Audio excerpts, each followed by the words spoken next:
Hi, neighbors. Sorry I'm a couple of minutes late tonight. Had some technical difficulties. Had to do a take two. So sorry about that. I doubt any of you are here live anyway, so nobody was sitting there waiting for me for 2 minutes. But tonight is a very important video. Tonight, I want to discuss how things go wrong when we outsource city services. This is going to be a video that is probably going to get me in trouble. And I actually kind of hope that not a lot of people see it before tomorrow when I will not need to worry about getting in trouble anymore. I'll explain that later as we go through. Maggie's here with me tonight. Of course, look up, honey pie. Say hello. There we go. My perfect little girl right here. So, all right, folks. So, what happens when we outsource city services or things that should be done by city employees is that we don't have any way to hold people accountable anymore. We have a company called Safe Built, and they perform our inspections, and they're also responsible for enforcing particular codes. So, example, I think 3 summers ago, it was about a year after I moved in. So I'm sorry, that would have been 22. Somebody moved into the backyard behind me in a camper, and it was a single woman. And at first, I just ignored it. She actually seemed kind of polite. We had chatted a little bit here and there, and I thought, my goodness, it's a really tough economy. People are having hard times. I don't have a problem with somebody staying in a camper, getting her life together. So I didn't say anything. I didn't call the police. I didn't do anything at all. I wished her well and hoped that she would get back on her feet. Well, very, very, very quickly, it became very, very, very obvious that she was selling drugs out of this little camper. Now, the house was owned by someone who I had only ever heard called the old man. And there was a man that I would see who didn't appear to be particularly old, not someone I would call an old man, but the only person I ever saw rode a bike. And he would come and go on his bike. It was very quiet. I never heard a peep out of that house. The Meals on Wheels truck would show up pretty often. And this old man, as far as I knew, was just a nice neighbor. In my house, if you Google my house, you will see the view in the pictures from when it was for sale. But where I sit for work, that's my view, is my backyard and then this house. So I watched it all day, every day. And once it became very obvious that this woman was selling drugs, people were coming and going. At one point, actually at many points, but when I finally decided to do something about it, there were people literally lined up in the backyard waiting for their turn to buy or use drugs in this camper. So I went to Tom Lowry myself outside of the commission, just went and left him a note at the bookstore and kept going back until I found him. Said, Tom, this is what's going on. Told him what I just told you. He said, Angel, I'll take care of it. A couple of weeks went by. Nothing changed. I never saw the police there. I never saw an inspection truck show up. Nothing. No code enforcement. Nothing. Just absolutely nothing happened. So I decided to show up at City Commission, and I let them know what was happening. Again, almost nothing happened. I started calling dispatch to let them know, okay, there are 6 people in the backyard now trying to buy drugs. This is car number 11 and it's 10:30 in the morning. The police knew exactly who she was. They knew she was a drug dealer. They actually said that that was more of a use house than sales. But honestly, the people came and went pretty quickly. And at least what I've seen on TV when it comes to drug houses, people generally go there, use, and pass out for a while. I don't know. I'm totally relying on movies. I've never done crazy drugs like that. But ultimately, Tom and the city commission and I had our arguments. And Tom told me that the reason they couldn't, and then the police chief actually told me that the reason they couldn't just move this camper out of there and just end this problem was because Safe Built had to push those buttons, do whatever it was that had to be done. It had to be enforced by this company, Safe Built. Now, they're out of Athens, and they provide inspection services, at least. I don't know if they do code enforcement, but I know they provide inspection services for a lot of other communities around here. So we had to wait for Safe Built to get over there and get their stuff together to get rid of this woman who was very clearly violating our codes. Now, ultimately, it took quite some time, a couple of months, and actually a giant fire that they started outside, complete with aerosol cans and a horrible chemical smell, to eventually get everybody evicted. And at that point, I found out who the old man was. I had never seen him in the year or so that I lived here before this happened. He had never come or gone from that house. He was not the man on the bike, and he happened to die in the middle of it. I don't think there was any foul play or anything like that. He just was apparently that old and sick and he passed away. That threw another wrench into it because now they didn't know who they had to serve. So this whole problem, basically, our hands were tied as a city because we had outsourced the ability to enforce our own codes to this company. Now, I don't know whether this is for certain or not, but it's my suspicion that the issue we're having over at Hoffman and Wood with the tents over by Boys Dam is probably under the thumb of Safe Belt. It's my suspicion, again, my guess. Again, I do not know this for certain, but I have a feeling that they're the ones that have to do this enforcement and that we have to go through them to get this taken care of. Could I be wrong? Absolutely. In fact, I hope I'm wrong. I hope that the city is not outsourcing us to that degree, but it mirrors what happened in literally almost my own backyard. So it's my suspicion that that's the case. So for everybody who's called in, everybody who's driven past this thing, everybody who's seen the garbage piled up, we might be waiting for some outside company to get their ducks in a row so that we can evict these people who are camping and dropping litter everywhere. Maybe that's the case, maybe it's not, but we know that we're on hold. There was a post on Facebook from the police department saying, like, hey, everybody deserves due process. We know about it. We're on it. Are we waiting for Safe Belt?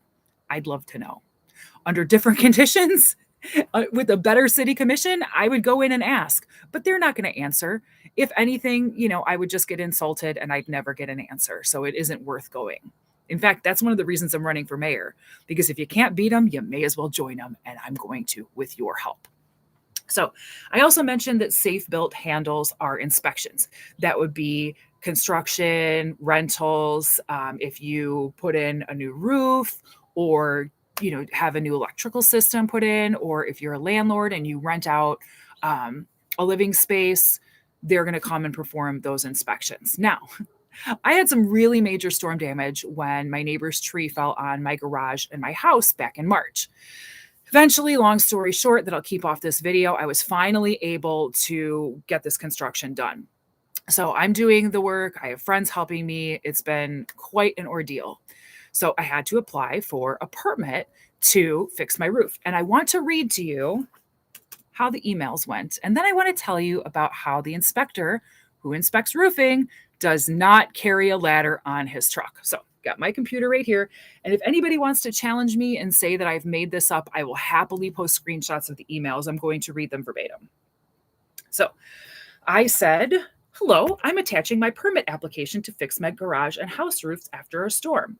I'd like to begin soon. And if there's anything else you need, please call or email me back. Please let me know how much I owe for the permit and where to pay. Thank you. My name and phone number. Attached is the permit. They reply, received, thank you. I reply, thanks, Amy. Can you tell me how much it is and where to pay? Best, my name. She replies, hello, Angel. You can mail the check to us made out to the municipality, or you can stop into the city or township you live in and pay there, and they will email the receipt to us. Thanks and have a great day. I replied, thanks. Can you tell me how much it is? She replies, hello, Angel. Please fill out the electrical and plumbing applications on the second page. We need, and I'm going to read this verbatim, we need to what it is you are replacing. The building application is priced up by the building official. We are about 48 hours for permits. Once it is uploaded, we will contact you if we need any more information. Thanks and have a great day, Amy. I replied, hi there. I'm replacing the roof due to storm damage. There is no plumbing, and the electrical system will not be involved. Nothing discussing electrical or plumbing is on page 2 of the application. I just left a message. Please call me back so we can move forward.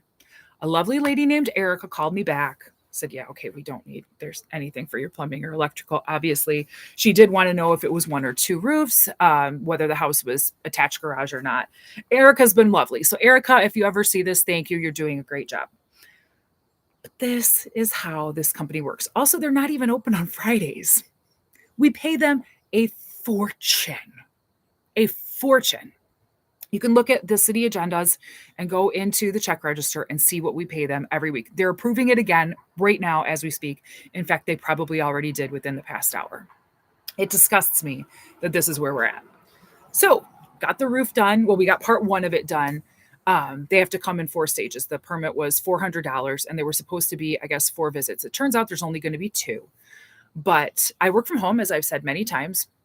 So the day that they came, I was sitting again right in my house and knock, knock, knock. I get the knock on my door. Oh, hi, it's the inspector. Just a moment. Let me get my shoes. Oh, no, don't worry. I'm already done. I'm like, oh, you're already done. Fantastic. How did we do? He's like, oh, looks great. Excellent. Just right. I'm like, oh my goodness, thank you so much. I was so happy. I felt confident my roof was in good shape. I definitely don't want any problems with my roof. It was actually pretty new when I bought the house. So, that was one of the selling points of the house too. So he left and I thought for a second, I'm like, wait a second. I would have heard him if he was up on the roof. You've seen my dog. Anybody who knows what a Chihuahua mix is going to do if somebody is up on the roof would know she would have heard him too. And then I thought, he didn't have a ladder with him. This man inspected 2 roofs from the ground. I paid $400 to have him show up here and say, yep, looks like a roof to me, and leave. So he's coming back tomorrow for the final inspection. And when I spoke with Erica, she called to confirm that he could come on Wednesday. And I had said in the message, like, oh, I'm not available Tuesday. And she said, oh, it's okay. Don't worry. You don't have to be there. I said, oh, yeah, this time I do have to be there because last time he didn't even have a ladder and he didn't go up on the roof. And she said to me, oh, I don't think he carries a ladder on his truck. She's like, I can request that he bring one. Yes, please, Erica. Please request that he brings one because he's going to need to bring a ladder to inspect my roof. So that leads me back to when I had electrical work done at my house.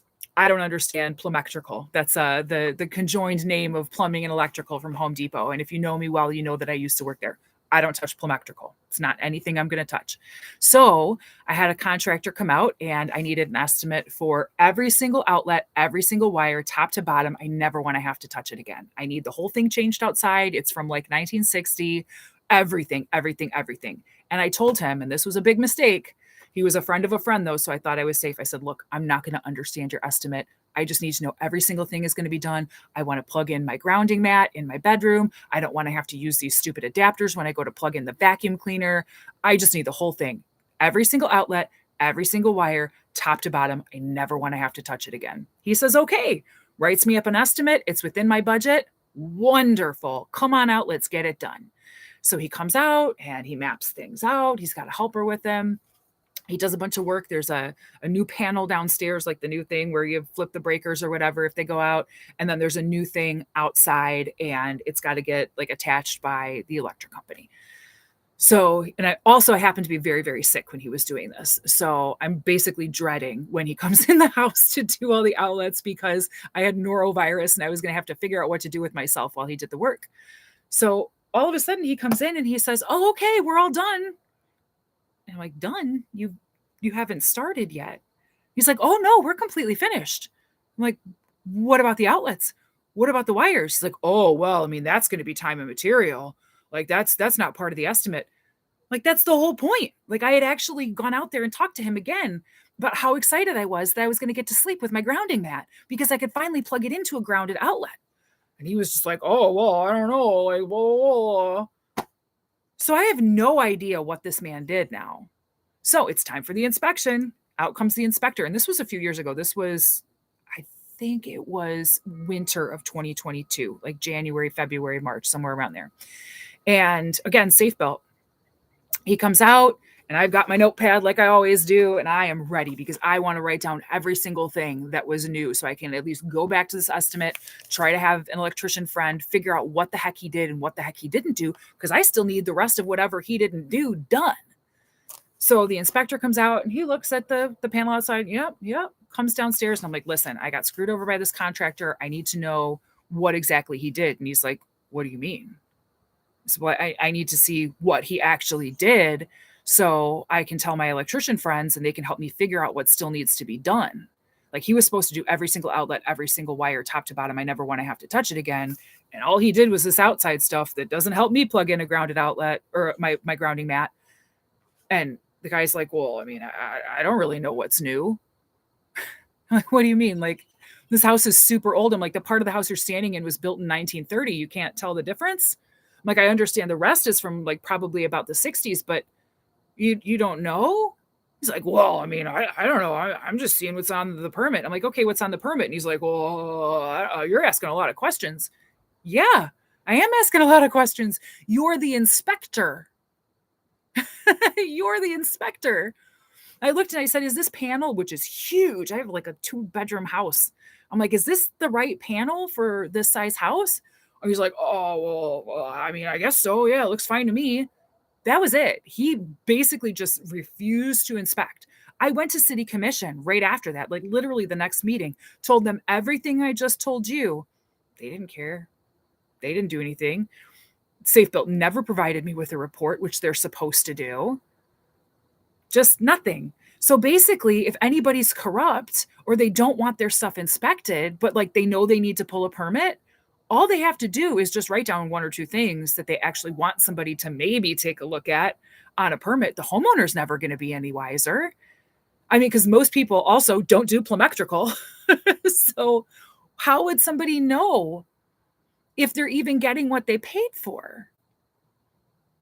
So my proposal is this. First of all, we just eliminate Safe Built altogether. We take code enforcement back ourselves. We have one code enforcement, and last time I looked, we were actually over budget. We had taken in more in fines for code enforcement than we had predicted. This was a while back, so I'm sure that's changed. But that just means to me that we need to adjust our budget. Also, it means that we need to be doing this all in-house. So I put together a plan. I did a lot of research and determined what I think and what my research has led me to believe is the list of qualifications that an in-house inspector would need to have the plumbing, the electrical, rental experience, all these different things. I think maybe lead paint was on there. Everything I could research and find that somebody would need to have. I also researched how much we'd need to pay them, how much benefits would cost. And I have this plan ready to go. I'm showing it to a few contractor friends first before I release it to the public so that they can tell me, there's this one other thing that you probably want, or that's really not necessary. We actually don't do inspections like that, or that's not something we do around here. Anyway, I just want somebody smarter than me in that field to tell me whether or not I've got a really solid plan. Next, I want to go to some other municipalities around here, like specifically Marcellus, because I hear they're unhappy with Safe Built as well. And to say, hey, you guys want to share somebody? Why don't we together hire some guy named Bob to be our inspector? And that way Bob is accountable to, for example, Marcellus and Three Rivers. We know that we can call City Hall and talk to Bob. You know, maybe we get him Mondays and Tuesdays, they get him Thursdays and Fridays, and we split Wednesdays. I don't know what exactly the plan would be, but I know we can put a plan together. I know I can do it. It's not that hard. And then we can be in charge of what happens in our community. We can be certain that people are getting proper inspections at their house. We can be certain that if we have somebody with a camper selling drugs in a backyard or people in tents over on Hoffman, that we can be the ones to enforce the removal. There's no reason to outsource this. None. Now, it's funny because I was talking about this with Robert Tomlinson, who's a local reporter. He interviewed me for the Three Rivers commercial maybe last week. And I was discussing this with him, and he's like, well, you know, they have talked about it in the past. I said, yeah, you're right. They talked about it. I'm done talking. Once everybody has had a chance to look at these plans, I want to release them to the public. I want to compare how much the cost is. I think I estimated the cost to be a grand total with benefits of about $120,000. And see, does that look good? How much are we paying Safe Built? How much are we bringing in permits? Is this doable? If we're splitting it with another municipality, now maybe we're down to $60,000. I know we'll be money ahead then. and we can team up with another municipality. One of the things that Tom Lowry actually said in an interview during the last election was that he wanted to improve relations with other municipalities. Well, I don't know how they got bad to begin with, but from what I'm hearing, they're not any better. So now, not only does this city get a mayor that's happy to have the public involved in decision making, this city also gets a mayor who's going to go around to all the other municipalities and make friends. Because what's good for Marcellus is good for Three Rivers, and what's good for Constantine is good for Three Rivers, and what's good for Three Rivers is good for Mendon, and so forth on. We are too small to not make friends. So that's my presentation for tonight. That's why outsourcing city services is a bad idea. And that's how I want to fix it. So if you like what you've heard, you're probably just as angry. I know everybody has a safe built story. I hear them at doors all the time. I only shared my own with you because I didn't want to expose anybody else and blow their privacy. But if you feel the same way as I do and you want an in-house inspector and for us to be in charge of enforcing all of our codes ourselves, then I think you should vote for me on November 4th. Or you can even vote on Saturday, November 1st. Leslie, our clerk, has graciously opened City Hall to early absentee voting. So you can go in, get an absentee ballot. You can either bring it home and fill it out. You can fill it out right there and just leave it there just as if you had voted in person. And she will take care of the rest. So thank you for watching, everybody. 24 minutes, sorry. I guess only maybe 22 after my tech glitch. So again, November 4th, 2025. I hope to have your vote. Thank you so much. Have a great night.